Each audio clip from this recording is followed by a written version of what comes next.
News Chevireddy నోరు తెరిస్తే అబద్ధాలే అంటున్నారు టీడీపీ నేత పులివర్తి నాని.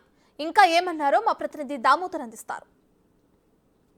చంద్రగిరి టీడీపీ అభ్యర్థి పులివర్తి నాని మీద జరిగిన దాడి కాదంటూ ముఖ్యంగా కేవలం కారు మీద దాడి చేయడానికే ప్రయత్నించారంటూ చంద్రగిరి ఎమ్మెల్యే చెవిరెడ్డి భాస్కర్ రెడ్డి ఆరోపణలు చేసిన తర్వాత పవర్ పాయింట్ ప్రజెంటేషన్ ద్వారా తన మీద దాడి ఎలా జరిగింది, తాను ఎలా తప్పించుకుంది, తాను ఎలా విధంగా కింద పడింది, అదేవిధంగా తన మీద చేసిన క్వారీ ఆరోపణలు, దీంతోపాటు తాను ఆత్మహత్యతనం చేసే ప్రజలను సానుభూతి కోసం ప్రయత్నించానని, అంతేకాకుండా తనకు నాయకత్వ లక్షణాలు లేవంటూ చెవిరెడ్డి భాస్కర్ రెడ్డి చేసిన విమర్శలను తీవ్ర స్థాయిలో విమర్శించాడు.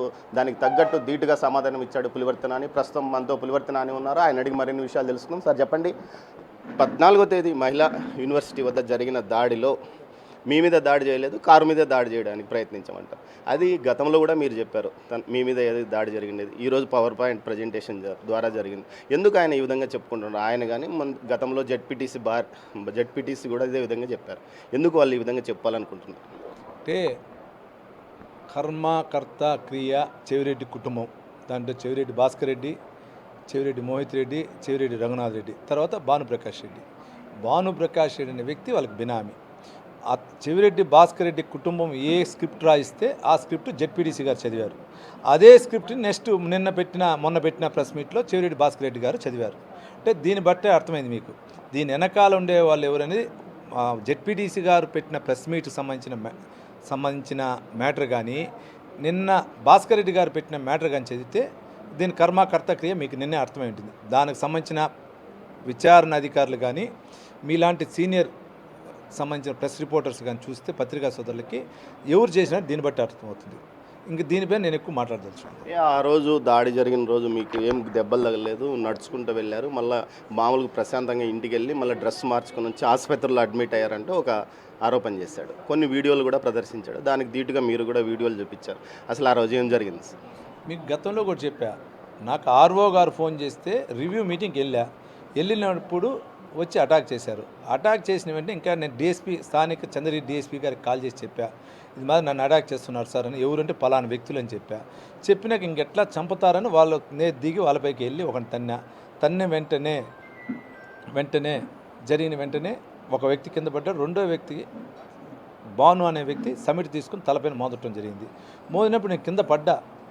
అతను ఏమన్నాడు, భాస్కర్ రెడ్డి గారు అతనికి ఏం తగలలేదు, భాను అనే వ్యక్తిని వీళ్ళే లాక్ పెట్టుకున్నారని చెప్పారు. నేను దానికి సంబంధించిన కూడా ప్రజెంటేషన్ చూపించాను మీకు. నన్ను కొట్టడం జరిగింది, ఇది జరిగింది. ఇంకా రెండోది ఆయన మాట్లాడితే ఆయన విజ్ఞతగా వదిలేస్తూ అంటే ఆయన పేరే నేను పెట్టింది తుమ్మలగుంట అపరిచితుడని.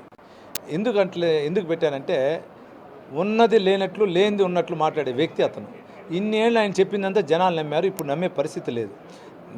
ఎప్పుడైనా ఒక వ్యక్తికి మీరు చూస్తుంటారు కొన్ని సంఘటనలో, లోకల్లో కొన్ని ప్రదేశాల్లో కత్తులతో పొడిచినప్పుడు పేగులు కూడా బయట వచ్చి ఉంటాయి. పేగులను కూడా వేసి కట్టుకొని కవల్తో లేదా షర్ట్ ఇప్పేసి కట్టుకొని 5 కిలోమీటర్లు 6 కిలోమీటర్లు రన్ చేసి హాస్పిటల్ అడ్మిట్ అయ్యి బతికుంటారు.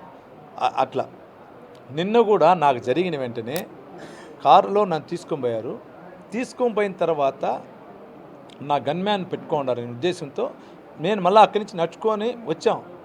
అప్పుడు నాకు కాలు ఇరిగిందా చెయ్యి ఇరిగిందా నాకు గుర్తులే. నా పైన దాడి జరిగింది ఒకటి, నా గన్మ్యాన్ను కాపాడాలనే ఉద్దేశంతో వచ్చినా నా గన్మ్యాన్ అప్పటికే ఫైర్ చేయింది. ప్లస్ అప్పటికే వాళ్ళ ఏఆర్ సిఐ గారు ఎవరో సార్ వచ్చి ఉన్నారు. వాళ్ళు ఏం లేదంటే మా వాళ్ళని మేము చూసుకుంటున్నాం అన్నాడు.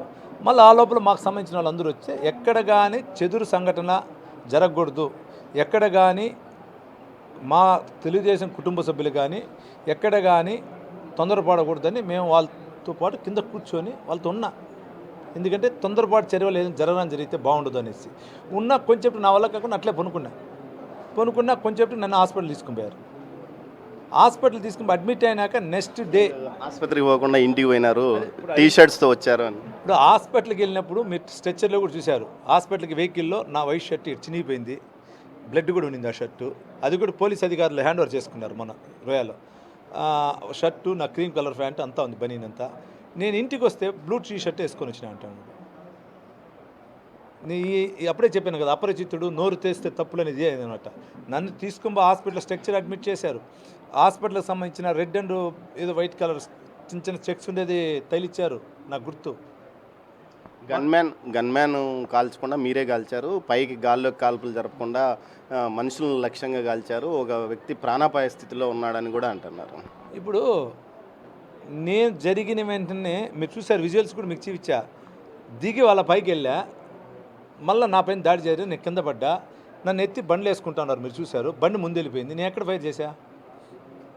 చెప్పేదానికి ఏదైనా గన్మ్యాన్ కానీ కాల్చుకుంటే ఆ రోజు నేను చచ్చిపోయి ఉంటా. ఏదో ఒక నింద ఎదుటి వ్యక్తి పోయిన మోపాలనేది అతని ఉద్దేశం. ఇప్పుడు వాళ్ళ కార్యకర్తలని కూడా కేసులో లేని వాళ్ళని కూడా ఈయన కేసులు పెట్టమంటున్నాడు. ఎందుకంటే ఆయన వర్గం మొత్తం మొన్న ఎలక్షన్తో అందరూ దూరం అయిపోయారు. రూరల్ మండలం ఉండొచ్చు, చంద్రగిరి మండలం ఉండొచ్చు, ఆర్సీపురం. ఆయన ఎవరు నమ్మినారు, అందరూ ఎలక్షన్ దూరం అయినారు. కారణం అంటే ఆయన యొక్క వాళ్ళకి చేసిన ద్రోహమే. నామినేషన్ రోజు గొడవ జరిగింది, నా కారు మీద ధ్వంసం చేశారు, అయినా నేను ఎవరి మీద కేసులు పెట్టలేదు ఆయన అంటున్నాను. ఇప్పుడు మీకు అది కూడా పవర్ ప్రజెంటేషన్ చేశా. నా కోడలు మా మరదల కూతురు వెహికల్లో ఉంటే వాళ్ళపైన దాడికి పోతే అప్పుడు జరిగింది ఏమంటే అక్కడ ఉండే వ్యక్తులు జిందాబాదులు కొట్టారు. తెలుగుదేశం పార్టీకి సంబంధించిన ఫ్లాగ్లో మీకు తెలిసి ఉంటుంది, ఈ ప్లాస్టిక్ వైరింగ్ పైపులు వేస్తుంటాం మామూలుగా, ఆ పైపులతో కొట్టారు. అది దాడి అంటే ఎట్లండి? దాడి అంటే నీలాగా నువ్వు పంపించినవే సమిటులు, సుత్తులు, బరిసెలు, రాళ్ళు, బీర్ బాటిళ్ళు, కత్తులు, క్రికెట్ బ్యాట్లు, క్రికెట్ స్టెంప్స్, రాళ్ళు, ఇది దాడి అంటే. కానీ ఓట్ల కోసం, సానుభూతి కోసం, నేను గెలవకపోతే ఉండను అన్నట్లు ప్రచారం చేసుకొని సానుభూతి ఓట్ల కోసం ప్రయత్నం చేశాడు. అది చాలా చోట్ల ఇది నాయకుడు లక్షణం కాదంటే మిమ్మల్ని విమర్శించాను. నాయకుడు లక్షణం అండి, నా నాయకుడి లక్షణం నా ధైర్యం గురించి నీకు బాగా ఇప్పటికీ అర్థమైంటుంది.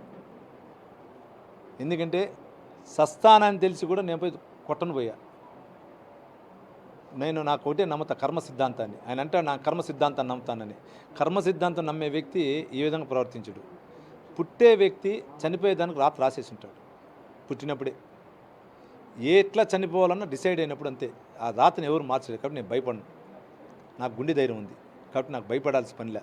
రెండోది ప్రజలకు చెప్పింది ఆ రోజు, మీరు చంద్రగిరి నియోజకవర్గం ప్రజలు బాగుండాలన్నా, అభివృద్ధి చేయాలన్నా, బతకాలన్నా, చావన్నా మీ చేతిలో ఉంది అన్న లోకేష్ బాబు గారి మీటింగ్. దాని అర్థం నువ్వు తెలుసుకో. దాని అర్థం నువ్వు ఆలోచిస్తే, నువ్వు వ్యంగ్యంగా ఆలోచిస్తే ఒక రేటింగ్ వస్తుంది, పాజిటివ్గా ఆలోచిస్తే ఒకటి వస్తుంది, నెగిటివ్గా ఆలోచిస్తే ఒకటి, 3 వస్తుంది. నేను పాజిటివ్గా మాట్లాడా.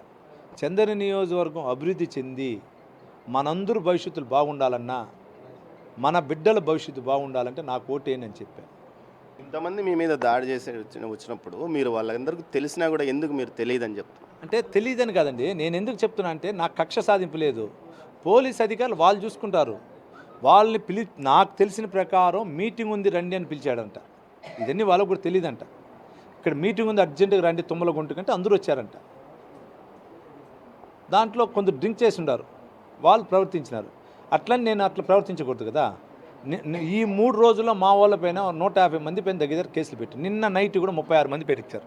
తిరుపతి నాతో పాటు ఆ రోజు ధర్నాలో కూర్చుని నేను పడిపోయి నాతో పాటు ఉన్న తిరుపతి నాయకులు పులిగోరు మురళి గారు కానీ, మబ్బు దేవన్న గారు కానీ, జేబీ శ్రీనివాస్ గారు కానీ, డాలస్ దివాకర్ రెడ్డి కానీ, బడి సుధాయాదవ్ గారు కానీ, చంద్రగిరి నియోజకవర్గం సంబంధించి అందరు నాయకులు కానీ, అందరు నాయకుల పైన 3 నాట్స్ పెట్టించాడు.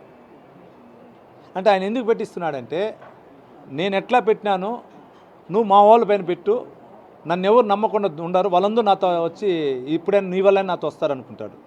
మీకు చెప్పింది అది. కడప కర్నూలు సంస్కృతి ఇది ఉదాహరణ అండి. కడప కర్నూలులో నాయకులు ఎట్లా చేస్తారంటే, కూడా ఉండే వాళ్ళని కాకుండా పక్కన ఉండే వాళ్ళ పైన కేసులు పెట్టుకుంటారు. కేసులు పెట్టుకుంటే వాళ్ళు ఎవరు వాళ్ళని వదిలిపోరు. అదే లక్షణం అదే లక్షణాలు, అదే బుద్ధులు చెవిరెడ్డి భాస్కర్ రెడ్డి చేస్తున్నాడండి. కానీ మేము అట్లా ప్రవర్తించాం. నేను రేపు గెలిచినాక అందరినీ కలుపుకొని పోయి చంద్రగిరి నియోజకవర్గం అభివృద్ధిగా తీసుకుపోతా. మా పెద్ద ఆయన యొక్క లక్ష్యం, మా చిన్నాయన గారి లక్ష్యం యువతకు భరోసా ఇస్తూ అభివృద్ధి పాటుకు పోతానండి. ఏదైతే చెవిరెడ్డి భాస్కర్ రెడ్డి చేసిన ఆరోపణలకు ధీటుగా బదిలిచ్చారు పులివర్తినాని. ముఖ్యంగా తన మీద చేసిన ఆరోపణలకు ప్రతి ఒక్క దానికి ఖచ్చితంగా సమాధానం చెప్పాడు. చంద్రగిరి అభివృద్ధి కోసం తాను కానీ, తన కుటుంబం కానీ, తన పార్టీ కానీ పాటుపడుతుంది. చంద్రబాబు నాయుడు యొక్క సిద్ధాంతాలకు అనుగుణంగా, కక్షలకు దూరంగా తాము ముందుకు పోతామని, అంతేకాకుండా చెవిరెడ్డి భాస్కర్ రెడ్డి చెప్తున్న అనేక ఆరోపణలన్నీ అవాస్తవాలని, దానికి సంబంధించిన ఆధారాలన్నీ తన దగ్గర ఉన్నాయి. తన మీద దాడి చేసిన వారు చాలామంది తన మీద దాడి చేసిన వారి గురించి చాలామంది గురించి తనకు తెలుసునని, అయితే భవిష్యత్తులో ఇవన్నీ బయటపడతాయని ఆయన అంటున్నారు. కెమెరా పర్సన్ పురుషోత్తంతో దామోదర్, తిరుపతి నుంచి.